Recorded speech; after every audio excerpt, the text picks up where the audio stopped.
नमस्कार मंडळी, मी प्रिने बोलेकर पुन्हा एकदा आपल्या सगळ्यांचं स्वागत करतो आजच्या एका नवीन ब्लॉगमध्ये। दिवाळी संपली आहे आणि दिवाळीची सुट्टी अजूनही बाकी आहे। यश आणि वियांची स्कूल अजूनही सुरू व्हायची आहे। सो आमच्या फॅमिलीने विचार केला की या सुट्टीचा उपयोग करून कुठेतरी फिरून येऊया।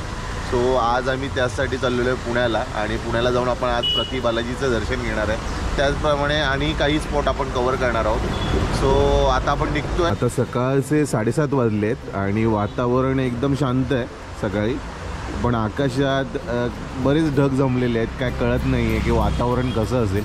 समोर पाऊस भरला आहे, एका ठिकाणी सूर्य उगवतो आहे आणि एका ठिकाणी सगळे काळे काळे ढग दिसतात आहे। सो बघूया कसं वातावरण असेल।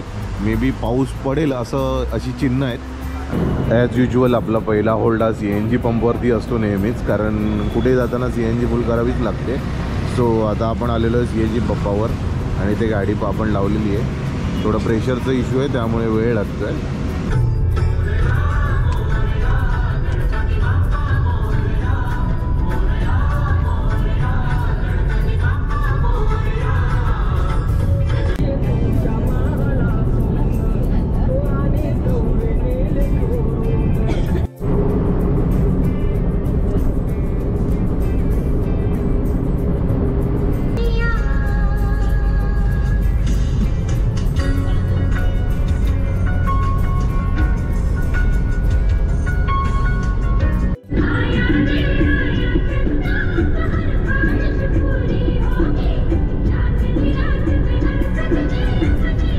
तर मंडळी 4 तासाचा खडतर आणि कंटाळवाणा प्रवास करून शेवटी आपण आता पोचलेलो आहोत कात्रजच्या पुढे।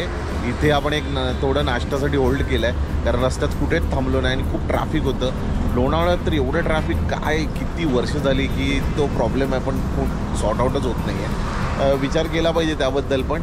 आणि आता आपण करतोय नाश्ता इथे शिवनेरी मिसळ। नाश्ता करण्यासाठी आपण जातोय शिवनेरी मिसळमध्ये। माझ्या समोर बघताय तर शिवनेरी मिसळचं रेस्टॉरंट आहे। सो तिथे जातोय, बघूया तिथे कुठल्या कुठल्या प्रकारचे नाश्ता मिसळ अवेलेबल आहे।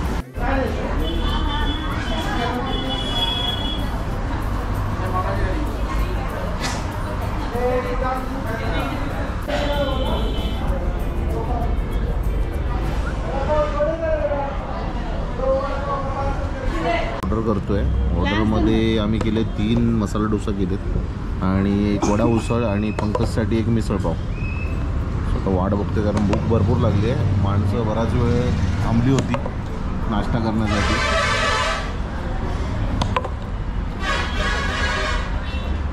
तर सगळ्यात पहिल्यांदा माझीच ऑर्डर आली आहे आणि माझ्या ऑर्डरमध्ये बघा हे 2 मोठे वडे गरमागरम, ताजे पाव आणि ही आहे उसळ आणि त्याच्याबरोबर ही मटकी दिली आहे त्यांनी एकदम वेगळी। सो मस्त असं आयटम आलेलं आहे। आता आपण खायला सुरुवात करतो आणि पंकजची मिसळसुद्धा आली आहे। मला मिसळ दाखवली म्हणजे वडे नाही आले आणि ही याची मिसळ आहे। काय वेगळं वाटत नाही माझ्यापेक्षा, माझ्याकडे उलटं एक्स्ट्रा वाटतं। वडा उसळची चव अप्रतिम आहे। वडा पण खूप एकदम टेस्टी आहे, तिखट आहे मस्त आणि मटकी तर ऑसम लागते याच्याबरोबर। आणि उसळ पातळ आहे पण भारी आहे, गरमागरम आहे। आणि त्याच्यानंतर मानसीचं इथे बघताय तर इथे आला आहे मसाला डोसा। मसाला डोसा बरोबर आहे चटणी आणि सांबार आणि पंकजने हा एक्स्ट्रा वडा मागवला होता, त्याबरोबर मिरची आणि चटणीसुद्धा आली आहे। कशी आहे पंकज मिसळ? एकदम छान, मस्त तिखट आहे, एकदम झणझणीत आहे आणि टेस्टी लागतं। वियांची ऑर्डर अजून आली नाही का? वियान काय आहे तुझं? काय मागवलंच नाही, वियाने काहीच नाही मागवलं। यशची पण ऑर्डर अजून यायची आहे, तर जा आहे। काय आहे तुझं? मसाला डोसा। मसाला डोसा तो। आपण नाश्ता केला आहे, नाश्ता एकदम उत्तम होता। मिसळची चव तर खूपच भारी होती, त्याबरोबर आम्ही वडेसुद्धा घेतले होते आणि मसाला डोसासुद्धा घेतला होता। एकंदरीत पूर्ण नाश्ता खूप छान आहे। आणि कात्रजचा बोगदा क्रॉस केल्यानंतर थोड्याच अंतरावर तुम्ही जर साताऱ्याच्या दिशेने जात असाल तर हे हॉटेल तुम्हाला तुमच्या डाव्या हाताला लागतं। इथे येऊन नक्की नाश्ता करून बघा। फायनली आपण आता पोचलेलो आहोत स्वर्गामध्ये, म्हणजे स्वर्ग म्हणजेच प्रति बालाजी। आणि पुण्यात माझ्या समोर बघताय तर निसर्गाचं सुंदर रूप बघू शकता। आकाश कसं ढगांनी भरलेलं आहे आणि पुढे सुंदरसा डोंगर दिसतोय आपल्याला। आणि आता आपण इथे गाडी पार्क केली आहे आणि माझ्या समोर आता तुम्हाला तिथे दिसेल जे आहे प्रति बालाजी मंदिर आणि ही पार्किंगची व्यवस्था इथून। आणि इथून आपल्याला चालत चालत पुढे जायचं। इथे पाहणे लहान मुलांसाठी वगैरे पण सगळ्या गोष्टी आहेत। सो आता आपण जातोय दर्शनासाठी देवाच्या. कुणाचं आता प्रतिबालाजीचा आजूबाजूचा परिसर खूप चेंज झाला आहे, कारण 10 वर्षापूर्वी मी इथे आलो होतो तेव्हा इथे काहीच नव्हतं, फक्त मंदिर होतं. आता इथे बऱ्यापैकी बाजारपेठ वगैरे झाली आहे. बघताय तर फळांची बाजारपेठ दिसते इथे. वेगवेगळी फळं, आवळा वगैरे सगळ्या गोष्टी आहेत, काकडी, भाजीपाला वगैरे सगळं काय आहे. कारण पूर्वी एवढे भाविक येत नव्हते इथे, आता बरेच भाविक इथे येत आहेत, त्यामुळे गर्दी खूप बघायला मिळते. बालाजी मंदिर त्याच्या स्वच्छतेसाठी ओळखलं जातं, कारण तिरुपतीला पण अशाच प्रकारे स्वच्छता आहे, अजिबात घाण नसते. आणि इकडचे रस्ते बघा किती साफ आणि स्वच्छ आहेत. आणि बऱ्यापैकी आता इथे झाडं वगैरे लावलेली आहेत, निसर्ग पण खूप छान दिसतोय.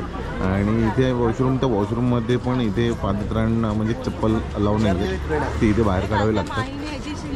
आणि समोर मंदिरासाठी आपण जाणार आहोत.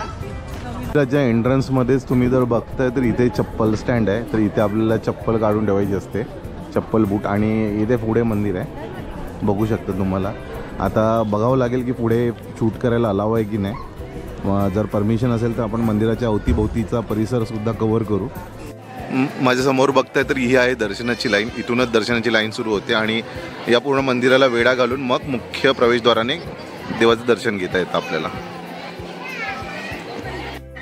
तर मित्रांनो, दर्शन तर झालं आहे आणि आता आपण आलो मंदिराच्या बाहेर. आणि मंदिराच्या बाहेर तुम्ही बघू शकता हा मंदिराचा कळस किती छान दिसतोय. अगदी रेखीव काम केलेला कळस आणि हा भोवतालचा परिसर. सगळे भाविक दर्शन घेऊन इथे येत आहेत, फोटो काढतात आहे, आपल्या बरोबर आठवणी घेऊन जातात इकडच्या.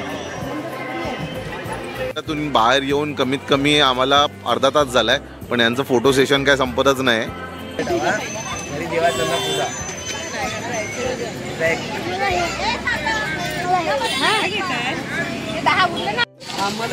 यशने गोळा घेतलाय. कुठला? ब्लूबेरी. कशी आहे चव? पण छोटा आहे ना? डॉन गोल्यापेक्षा छोटा आहे. तुला हवाय का गोळा? मग घे ना, कुठला हवाय तो. याला एक काला कट्टा द्या. गोळा बनवतो त्याच्यात.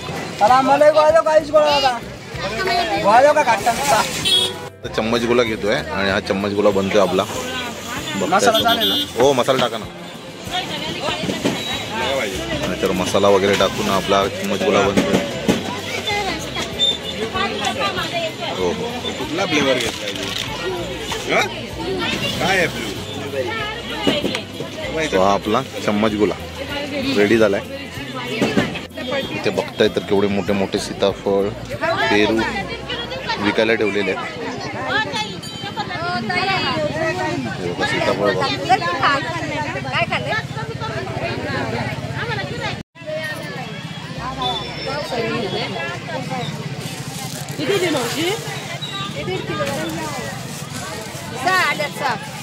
दीड किलो सीताफळ. थोड्यापूर्वी निळं शुभ्र असलेलं आकाश हळूहळू काळं होत आहे बघा. आणि बहुतेक जोरदार पाऊस येणार आहे आता, कारण संपूर्ण आकाश आता काळं होत चाललंय अचानकपणे. मी पण आता पटापट इथून निघतोय, कारण पावसाचं वातावरण झालंय आणि कधी पण पाऊस जोरदार येऊ शकतो. आकाश एवढं भरलंय बघा ढगांनी. थोड्या वेळापूर्वी इथे निळं शुभ्र आकाश होतं आणि अचानकपणे आता वातावरण चेंज झालंय.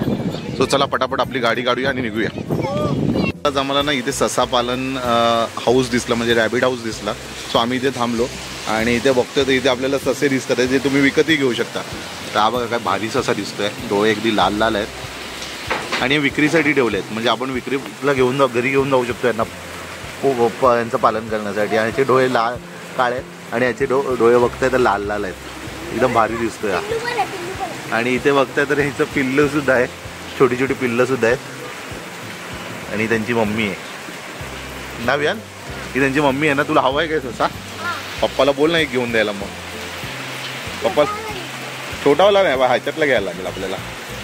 तेवढ्या लहान मुलांना घेऊन जाऊन ते राहणार नाही बाबू. एकाच आठवड्यात आपण दुसऱ्यांदा मॅप्रोला आलो आहे लोणावळ्यामध्ये. आणि आज आलो आहे आपण आपल्या फॅमिलीसोबत. प्रतिबालाजीवरून निघाल्यानंतर पावसाचं वातावरण झालं होतं, पूर्ण रस्त्यामध्ये पाऊसच सापडला आणि आता इथे सुद्धा पाऊस पडून गेला आहे. आणि पुन्हा एकदा आपण मॅप्रो गार्डनला आलेलो आहोत लोणावळ्यामध्ये. यश वैतागला आहे कारण त्याने ऑलरेडी एकदा जाऊन आला होता, सो त्याला यायचं नव्हतं. पण बाकीचे मेंबर्स होते. वियान काय बघतोयस? मासे सो हे बघू शकता तर समोर वेगवेगळ्या कलरचे मासे आहेत.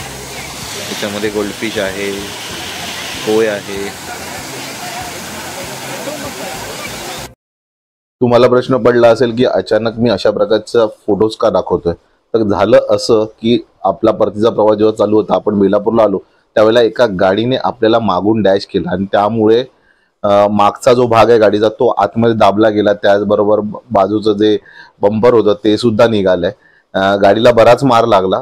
एवढा जोरात धक्का होता की मागच्या सीटवर बसलेला यश आणि वियान अचानकपणे पुढे ढकलले गेले आणि तुम्ही बघताच आहे फोटोमध्ये की कशा प्रकारे गाडीचं नुकसान झालेलं आहे. लाईटच्या खाली जो बंपर असतो तो सुद्धा निघालाय. त्यानंतर लाईटचा क्रोम आहे ते सुद्धा तुटले होते आणि त्यामुळे खूप नुकसान झालं गाडीचं. ही गाडी आहे जी पुण्यापासिंग होती आणि जो मुलगा गाडी चालवत होता तो आय थिंक 23 ते 24 वर्षाचा होता. मला हे कळत नाही की त्यावेळेला मी त्याला विचारलं काय झालं, कशामुळे ठोकलीस, तर त्याने सांगितलं की मी चुकून ब्रेकच्या ऐवजी ॲक्सिलेटर दाबला. म्हणजे हे किती घातक आहे तुम्ही विचार करा. एवढ्या मोठ्या हायवेला जर अशा प्रकारे ड्रायव्हिंग केली जाते.